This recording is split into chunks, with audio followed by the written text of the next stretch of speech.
What's going on, guys? It's the end of the month, which means it is the end of another Speed Duel League win-a-box, this time win-a-box number 5. We saw 68 players compete in this one. That makes it the largest win-a-box to date. At the time, I also think that makes it the largest Speed Duel tournament to date. I think 5 Dimensions also had a tournament that had like 67 or 65 or 68 players.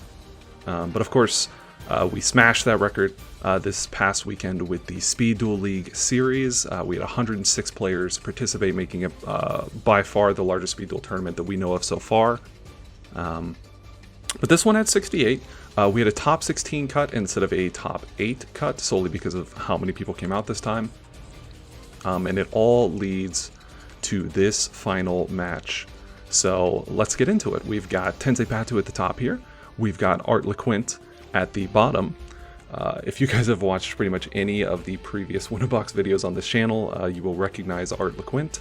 He just got done winning win-a-box number 4 last time. He made the finals of win-a-box number 1 as well. So he's been in the finals 3 of the 5 total win-a-boxes we've done so far. He has won one. He also made top 4 in win-a-box 3. So he's very dominant in these tournaments. He's also the statistically best overall Speed Duel player in the world last format, according to the Speed Duel League leaderboard that we run, which basically keeps track of all the tournaments that happen and then assign points for those tournaments.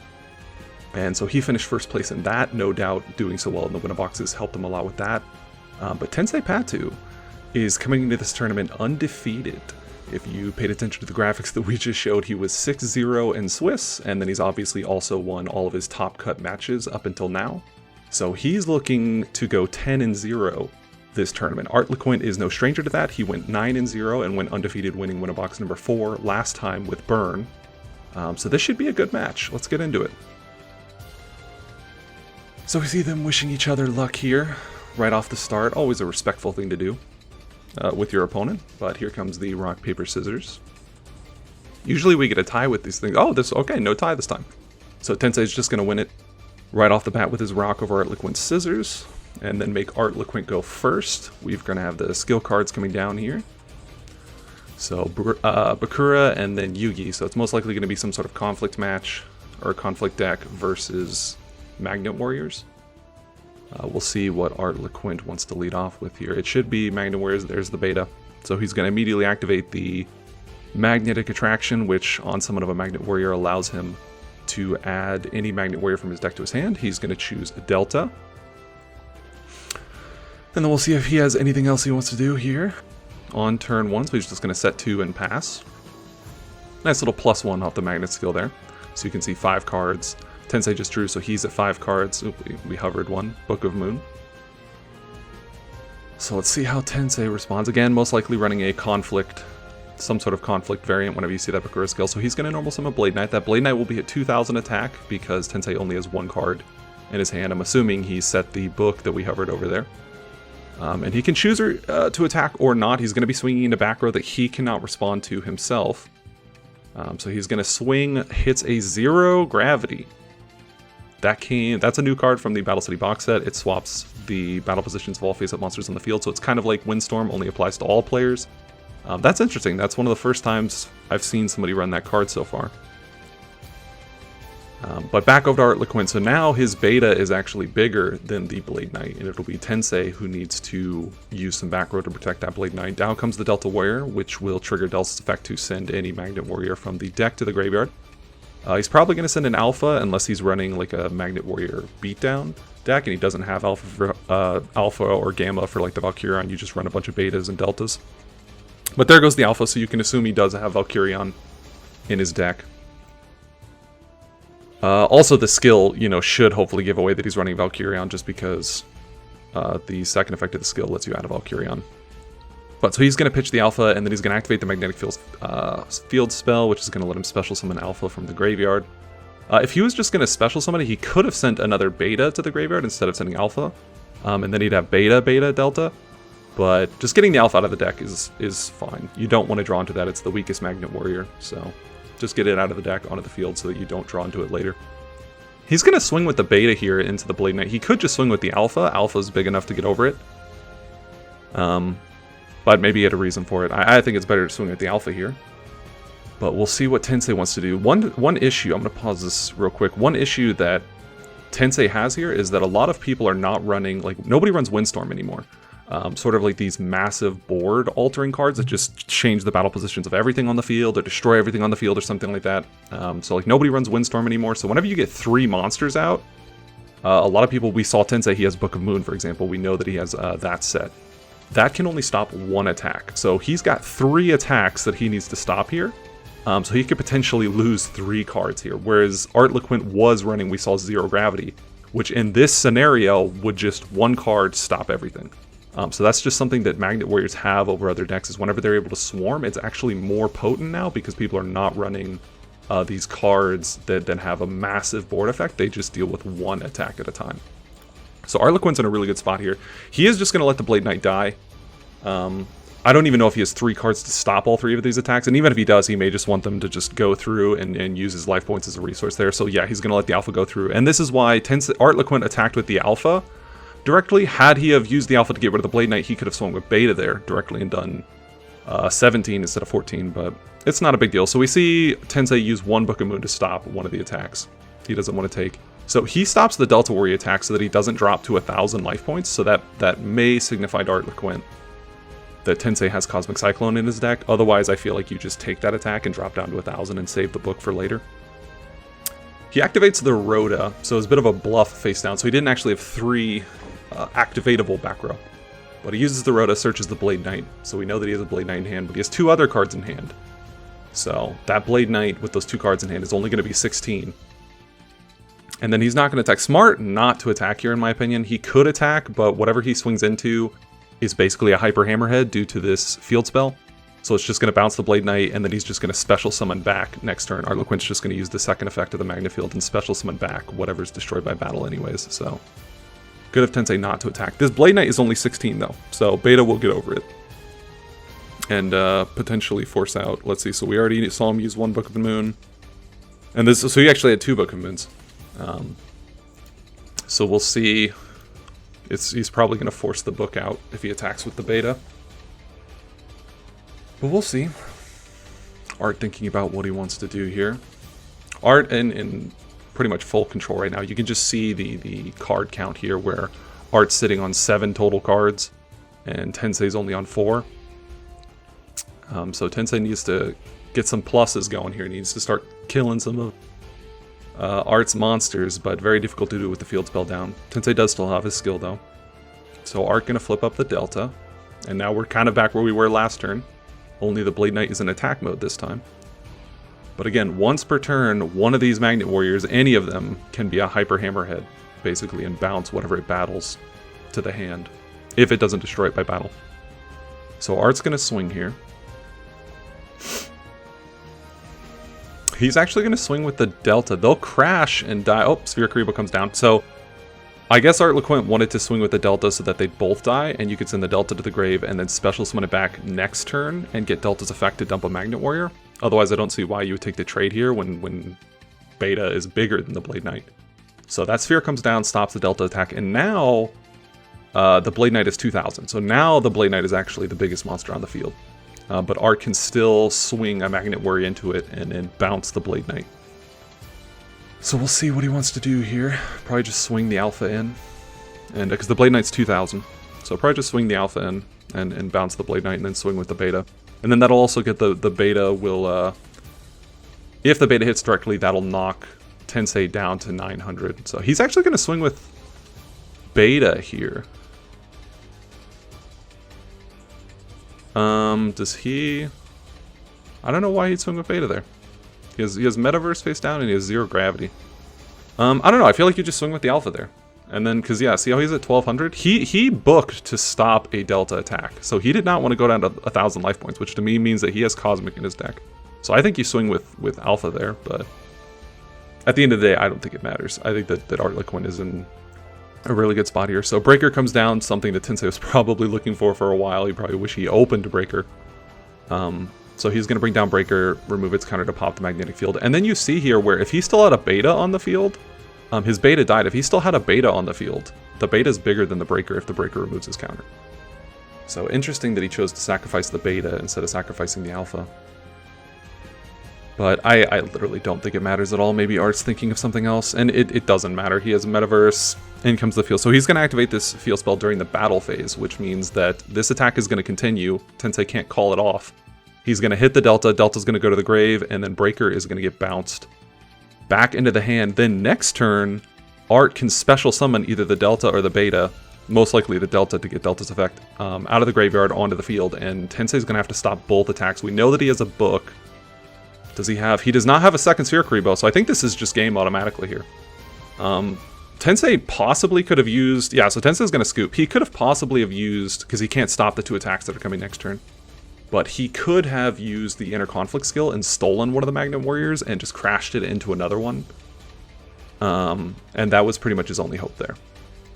So I think that, again, you're just delaying the inevitable. I don't think it really has an impact on the match. Tensei already done siding, so he's got a fast side there. Yeah, I think that was pretty much Tensei's only hope, was use the skill to take one of the Magnet Warriors and swing it into another one. And that may be a reason why Art LeQuint, whenever he dumped the alpha, like dump the alpha, don't get 2 betas on the field, because then you could crash the betas into each other. So that's just something to think about with Magnet Warriors, is if you try to swarm the field, don't get 2 Magnet Warriors on the field that have the same attack, because the Conflict player can steal one and crash it into the other.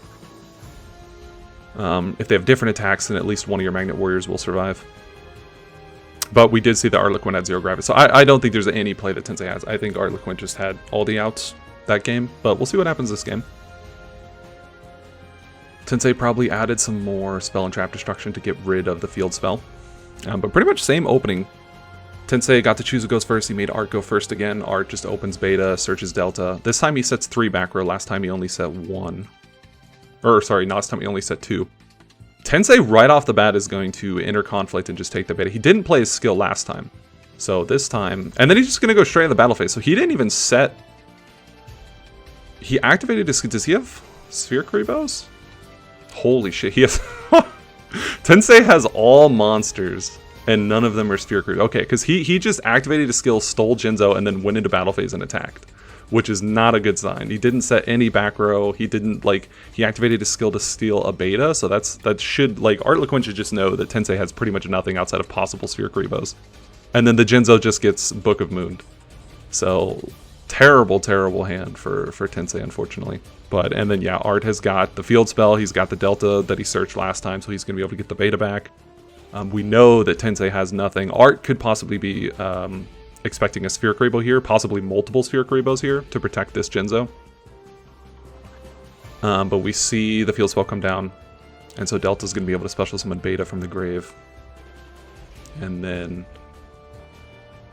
We know that Tensei has nothing. He only has 2,000 life, so he's going to drop down to probably Delta swing over the Jinzo, and then Beta swing directly. Yeah, that's a really rough opening hand. I'm just going to show hands here, because I have a feeling this game is going to... Oh, and he top... he top decks a dead Cyclone. Oh, no. Maybe activating the skill... super early wasn't worth it. Maybe just like summon the break. Then at least you still have 4,000 life points, but to work with here, because now he has 300 and just everything is dead. But I don't really think there's anything. Yeah, Tensei pretty much has nothing here. Art may be expecting Sphere Kuribohs or something, but yeah, Tensei, it's over. Just looking at what both players have, so he's going to remove the counter to pop the magnetic field, and it doesn't really matter at this point. So Art LeQuint is going to take Winnabox number 5 as well. And Art LeQuint has something in the day. Skill Successor. Wow, so we saw Skill Successor and 0 Gravity Magnet Warriors win the largest Winnabox so far. That's crazy. Huge congratulations to Art LeQuint for winning 2 in a row with magnets of all decks too. I don't even think Magnet Warriors topped the Speed Duel League series, which was a 106-man tournament. But huge congratulations to Art LeQuint. Tensei, super, pretty much nothing you could do, honestly, either game. That could just be the power of magnets or the power of this particular matchup. Absolutely nothing he could do game 2. Maybe he could have stalled a little bit longer game 1, but I don't see how he wins game 1 either. But 9-1 is nothing to scoff at. That's a really, really good record. But huge congratulations to Art LeQuint for winning yet another win a box for making the finals and then going on to win it as well. That actually makes my job easier because we give a role to the person who wins the win-a-box, called the current win-a-box champion or whatever, in the Speed Duel League Discord. So I don't have to change that role because Art LeQuint had it for winning win-a-box 4, and now he'll keep it for winning win-a-box 5. So crazy, back-to-back for Art LeQuint. Great job. Almost undefeated for Tensei, so great job as well. And it looks like Magnet Warriors wins the win-a-box. Very interesting. So stay tuned. We're going to go ahead and get the win-a-box 5 deck breakdown going here. Alright guys, we are back with win-a-box number 5, the deck breakdown. I'm on this side of the screen now. So let's get right into it. As always, we start from the bottom and work our way to the top. So we go down here and we see TP Warriors. That was actually a deck that was played last format with some changes, just given the new cards that we got from the Battle City box. So you can see here, we see things like Exiled Force, we see things like Cosmic Cyclone, very nice in Twisted Personality builds, being able to pay life to get a counter on your Twisted Personality skill, and then also pop one of your opponent's cards. We've got things like Mirror Wall, which also allows you to pay life if you want to get a counter, Rhoda to search your warriors. So some things that Twisted Personality warriors can work with, and I still think it's a good deck. I just think not a lot of people want to so quickly go back to playing it, given that it was really heavily played last format. But it's still a solid deck in my opinion. This deck went 3-3, so it was just one win away from potentially topping. So overall decent showing, even though only one person played it. Then we've got Serpent Knight Dragon, a deck I was not expecting to see people still try and play with just how much removal we have, like Book of Moon, Offerings, skills that get rid of monsters. Serpent Knight more than likely will never really return to what it once was back in the Scars of Battle format. That was mostly just an issue with removal in the game. But some people will still play it. So we've got Serpent Knight Dragon here. Only 2 in the main here. Interesting, but it looks like this one mostly revolves around trying to get out the Serpent Knight by getting it into the graveyard with things like Foolish Burial, or with discarding it off Tribute to the Doomed, and then special summoning it with Silent Doom. Interesting, there's, back in Scars of Battle, there was Tribute Doll to get it out that people used double cost in, like you would get out double cost in, protect it with either Sphere Creep or Gentlemander, and then tribute it off the next turn to get your Serpent Knight Dragon out. This build also has a lot of spell cards in it, so I'm not really sure. It's 24 cards, and then a lot of spell cards. I believe almost half the deck is spell cards, so that could hurt the consistency of the skill overall, but the deck did fairly well. It did go 3-3, which again, left it just one win away from that coveted 4-2 finish, which can potentially get you a top into the top cut. So after that, we see Relinquished. Only one person played Relinquished, which is a little interesting to me because I thought we'd see a little bit more with things like pre-prep, just boosting a lot of the consistency to the deck. Not that Relinquished had a tough time getting out the Relinquished, but just pre-prep, a +1, get you the immediate materials. So I thought we'd at least see some more people try it out, but obviously things like Book of Moon can hurt it. So, but one person played it, and then we have Moth Stun here. Probably better called Moth OTK, to be honest, but looking at the build here, you can just see almost every card in this deck list is designed to take a card away from your opponent. We've got Breaker, who's designed to pop back row, Exile Force designed to pop monsters, things like Cosmic Cyclone pops back row, Night Beam, Nobleman of Crossout, Offerings, and then you go for that big Moth push. Not really too many ways to consistently get 2 Moth in your hand, but just so much removal, and every single card but the Moth removes cards. So definitely just looking for the OTK, and it did top. So that just kind of shows that these Moth OTK strategies are still around. They're still pretty good, and you need to be looking out for them. Then we've got Guardians of the Tomb here. That's Toomey, always playing weird stuff. He topped with Kairushin. I believe it was Win-a-Box 4, but it might have been Win-a-Box 3. But here we go, Guardians of the Tomb, one of the skills from the new set. So new, in fact, that Dueling Book doesn't even have its actual artwork in the deck constructor yet, so I wanted to show you guys that, but I'll go ahead and read the skill here. So during your opponent's main phase, when a monster is special summoned from your spell and trap card zone to your field, while you have no cards in your hand, you can draw 1 card, and if you do, you can set 1 spell or trap card from your hand. The skill can only be used once per turn. So, a couple things to note. Number 1, it has to be during your opponent's main phase, so there's a restriction on when you can use it. You cannot use it in their battle phase, either, for example. You have to have no cards in your hand, and then you can only do it once per turn. So you can't special summon like 3 trap monsters from your spawn trap cards and draw 3 cards. You have to special summon. You'll only get to draw 1 time. So it's a pretty restrictive skill. But if you can get around all of that, this potentially has a lot of pluses that it can net you. I mean, it's based mostly around how many trap monsters you want to run will be how many pluses you can get. And there's some very solid trap monsters to run in the meta. Obviously, a lot of decks are making use of Zoma. Swamp Mirror is pretty decent, and then you've also got things like Metal Reflex Slime, which is a trap monster with 3,000 defense that you can use to stall on. So, but things like Jinzo being super heavily played in the meta can just ruin this deck. You see almost the entirety, over half the deck is trap cards. But then obviously you've got Exiled Force and Offerings to get the Jinzo off the field, which you really need to deal with the Jinzo. And then if for some reason we ever have to revert back to the ruling where a trap monster takes up a spell or trap card zone, that would obviously neuter this deck very heavily, but it's still, it did pretty well, 3-3, so almost top. And it's a lot of fun to see interesting builds like this be made and do pretty well. And I know that Toomey was seeing success with this elsewhere, maybe just not so much in this Win-A-Box with the 3-3 record. So we've got Gearfried next, which that is Gearfried the Swords Master build. We've got Dark Moth still rearing its ugly head, but again played very similarly to the Moth stun here, Moth OTK, where you just try to get 2 Moth out and win the game.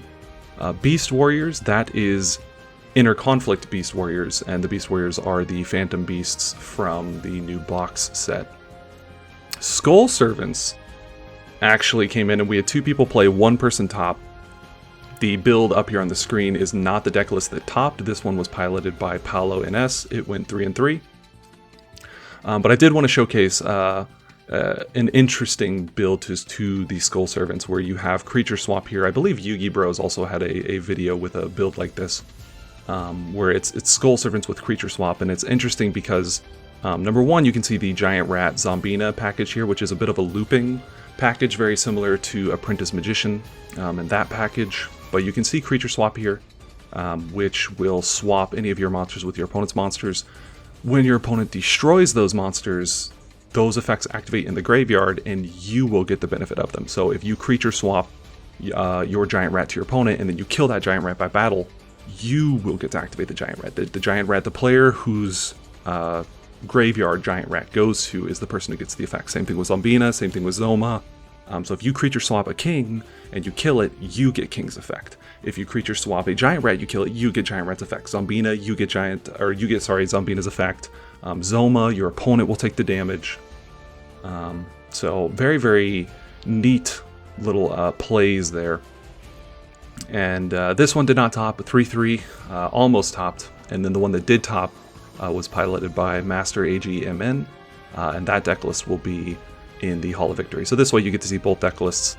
And Master AGM's deck list was running Wild Tornadoes and the Magical Hats combo over the creature swap cards. And that can be a deadly combo in and of itself, the Magical Hats bringing out the Wild Tornadoes being destroyed either by battle or by Magical Hats wearing off, and then you getting to pop monsters off those Wild Tornadoes being destroyed. So that's strong in and of its own right. This Giant Rat Zombina combo, though, you will see here in another deck as well, so I wanted to point it out here. We've got Insect Moth, which is just pure Insect Moth. We've got Inner Conflict Warriors, which is a particular Inner Conflict build where the deck is very heavily warrior themed.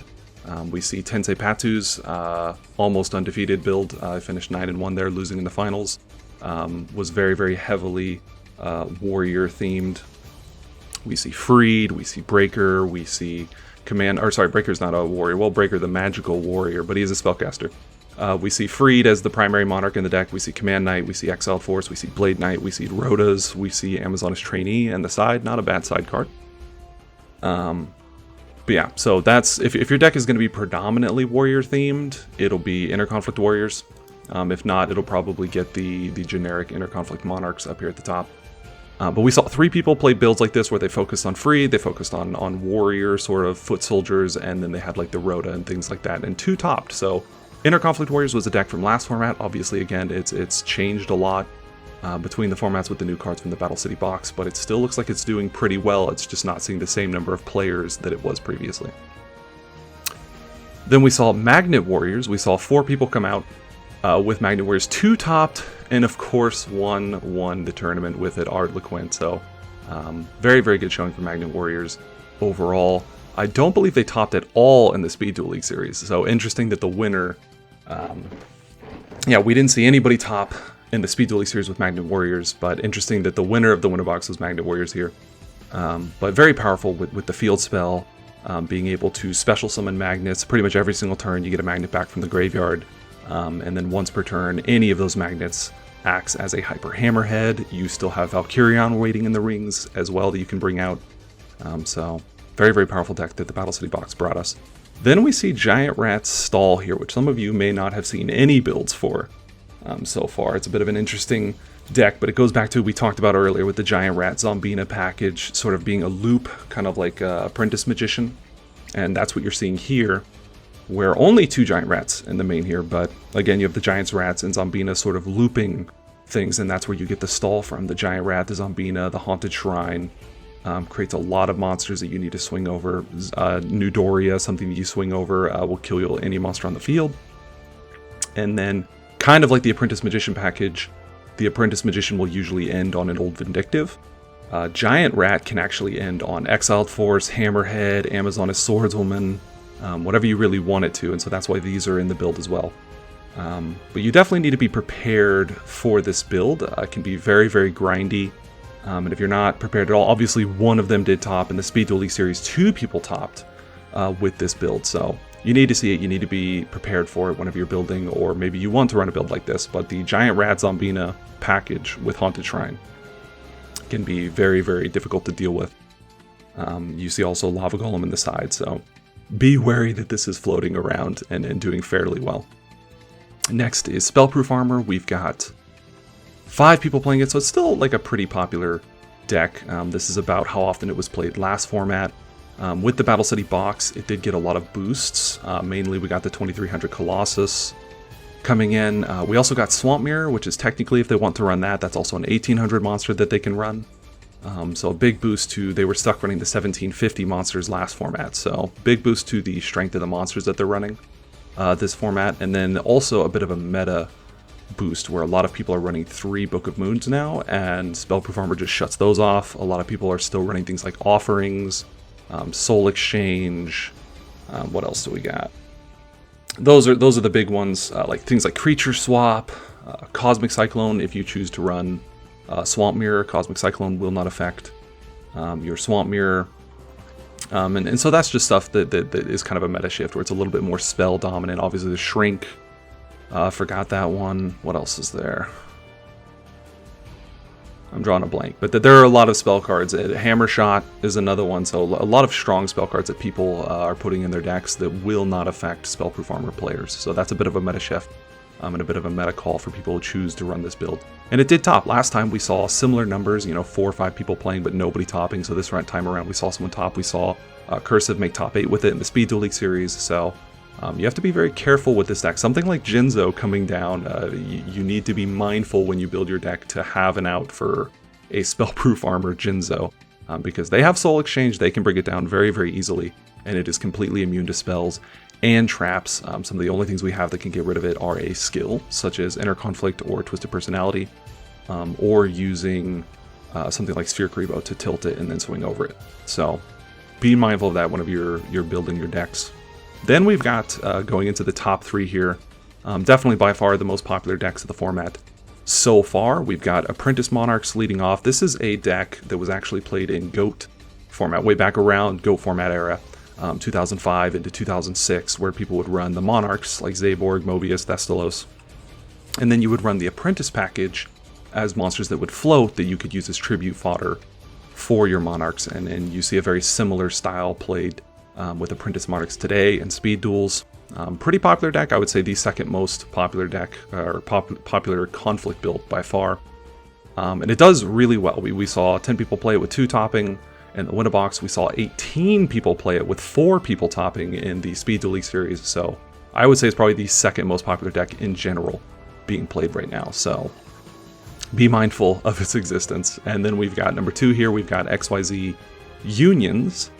This deck came to us from the Battle City box. It's almost entirely buildable from cards within the Battle City box. Most builds only have like 1, 2, 3 cards in their decks that you cannot get in the Battle City box. Very, very popular deck. Very, very powerful. Most people have it tier 1 alongside Interconflict Monarchs, the deck above it here. But one thing that I would like to note out with XYZ Unions is here on the played and topped numbers here. So we had 11 people play it, only 1 person topped. So that's interesting. That's not a very good showing. If you have 11 people play, 1 person top, and we saw something very similar in the Speed Duel series, because you see Apprentice Monarchs here. Kind of similar, 10 people play it, 2 people topped. It's better, but not that much better. But in the Speed Duel series, Apprentice Monarchs had 18 people top, 18 people play it, 4 people top. XYZ Unions had 11 play, 1 top. And then in the Speed Duel League series, we saw 12 people play it and only 2 people top. So could just be coincidence. I know that some people have seen success with this deck, and a lot of people have it as the tier 1 deck, but it's just something to monitor going forward. I don't want to draw any conclusions off of something like this this early on in the format. But it is just something to note is that both in the Winterbox and the Speed Duel League series, we saw a large number of people play it. Very, very low. 1 or 2 people top with it. So I'm not sure if that's just players need to get, some of the players need to get a little bit more used to the combos, or this could be something that continues, or there's just, Lost Wind, for example, is a very powerful counter to the XYZ strategy.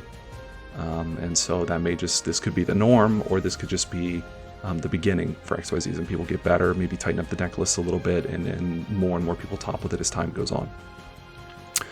But last deck here, we've got the IC Monarchs, definitely the premier deck here at the beginning of the Battle City box format, at least, where you're going to see it as the most played deck. You're also seeing it pull the highest number of tops, I mean more than double the tops of all the other decks. Not surprising, the Interconflict build, Interconflict Warriors, was also the most popular deck last format. But it's just something, the builds, there's a couple different variants. Some people like to swap up what monarchs they're playing. Some people play Dark Red Enchanter, Jinzo, Grand Marg, Kaiser Glider. So everybody's kind of got the monarchs that they prefer. People change up the foot soldiers, Breaker, Kaiku, Zoma, Gaia, maybe Blade Knight. And then people even change up the back row, right? Almost everybody's got Book of Moon, but people might like Offerings, they might like Allure, they might like Soul Exchange, Widespread Ruin, things like that. So a couple different variants and cards that you'll see, but they all operate very, very similarly, so we just all stuff them into the same category of Interconflict Monarchs. But most popular deck, definitely you need to be prepared to play against them and expect to play against them in pretty much any competitive Speed Duel tournament that you're going to be playing in. So that's it for the deck breakdown, guys. That's going to wrap up Winterbox number 5. I hope you guys enjoyed the video. To those who played in the event, I hope you guys enjoyed the event. If you would like to participate in these events, the largest ongoing Speed Duel tournaments around the Speed Duel League Winterbox, we've got Winterbox number 6 taking place this Sunday. Bit of a short notice given that today the video should be up on Friday.